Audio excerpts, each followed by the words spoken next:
ngaran kuring ramal ngan sakitu-kituna pokoknya kuring teu nyaho naon pangna kuring diaranan ramal. Kuring ge moal protes peda ngaran kuring lain Obama atawa Lionel Messi. Kuring moal protes sabab cik kuring ngaran alus moal aya mangpaatna lamun kalakuan mahiwal jeung papalimpang tina bebeneran. Kuring ge moal protes peda batur sok direbut gelo ka kuring.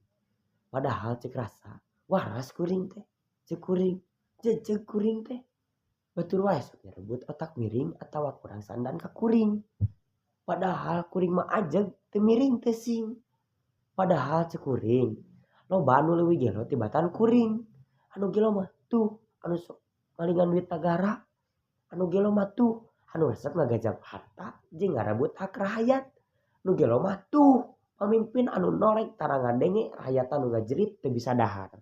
Nu gelo mah tuh pamimpin anu ngahaja meumpeun tina kaayaan rakyatna anu sagala kakurangan.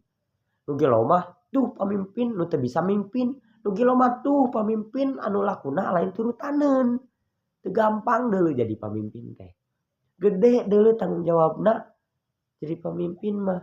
Ieu teu sagawayah deuleu jadi pamimpin mah. Teu kabeh deuleu jadi pamimpin. Anu matak urang mah sok hayang seuri ningali anu ngantri pada hayang jadi pamimpin.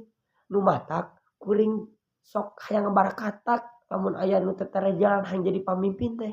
Tah lain teu waras ngaranna. Lamun kabeh hayang jadi pamimpin. Ieu sing saradar ari hirup geus pada-pada boga hancegan. Moal enyak atuh jadi pamimpin. Lamun batur jadi pamimpin atuh urang jadi dipimpinna.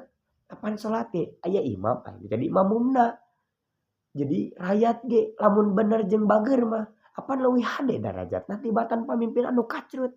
Kusabab jadi pamimpin teh lain gawe enteng. Kuring mah teu hayang jadi pamimpin. Mending kieu hirup bebas eueuh nu ngatur, eueuh nu nyarek. Mending siga kuring bebas teu kauger ku aturan itu ieu.